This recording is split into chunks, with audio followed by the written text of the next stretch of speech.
Question was, how do you know you didn't choose the wrong one? I'm a firm believer that you shouldn't date anybody that's outside the pool of friends. It should always be a friendship first. Friendship is the foundation on which every other strong relationship in your life is going to be built. When you date someone, you're giving them access into your life. I know a lot of people who have all these friends, but they still choose to date strangers. You don't give someone who's earned it your trust and everything, but you date a stranger. That just doesn't make sense to me. And I think that a lot of the questions we have, or the self-doubt that we have about if we chose the right person or not, stems from the lack of foundation we have in that relationship with them. There's going to be a lot of doubt if you don't have a reference point to say, no, this person's this way. I know them in a platonic way because we were friends first.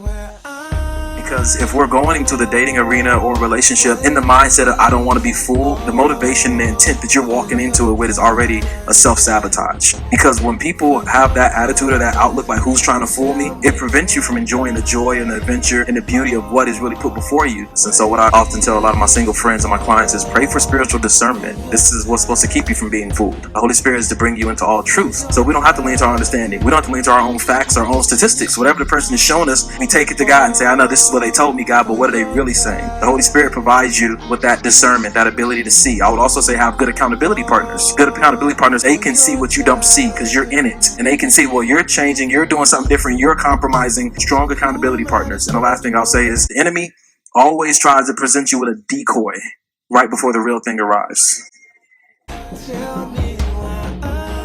And then also to the married people, if I may, you're supposed to get engaged before you get married, but a lot of people are married but they're not engaged with one another. So I would definitely encourage the married couples to seek engagement in their marriage, to keep the flame alive, keep communication open, to keep it blossoming into all it could be, because a honeymoon shouldn't be the best moment of the marriage. Dress hanging off your shoulder, barely sober, telling me how you moving away and starting over.